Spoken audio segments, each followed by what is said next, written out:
What prompted the Prime Minister's olive branch? The Prime Minister said he wanted to make the first move to de-escalate this protest movement, to offer a goodwill gesture to the protesters, because over the past 8 days, we've been seeing this protest movement intensifying with daily gatherings in Bangkok.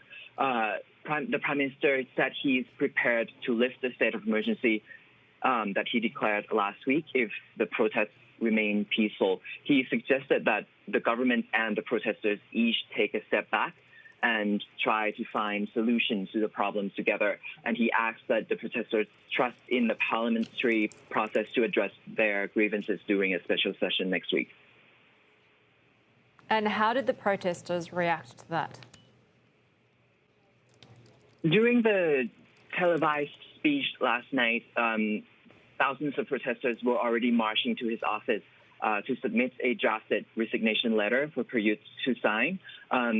They broke through several police barricades that were blocking that path, but it was mostly peaceful. A representative from the Prime Minister's office had accepted the letter from the demonstrators. The protesters said that taking a step back, like the Prime Minister suggested, meant that he needed to resign and release all of the detained protesters. They gave him a 3-day deadline for his resignation and threatened to return in 3 days. So what are we expecting then in the next few days? Could we see some sort of de-escalation?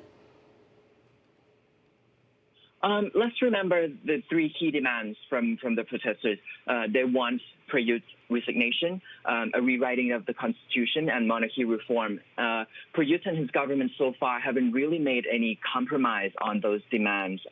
Prayut has said that the government's role is to protect the monarchy, so we're not going to see any monarchy reform. Political analysts view that the parliamentary process to rewrite the constitution won't result in any of the changes that the protesters want to see. And Prayut said last week that he won't resign, although we have to watch for his comments in coming days after what happened last night. So unless these demands are met, we are likely to see this movement continue to escalate.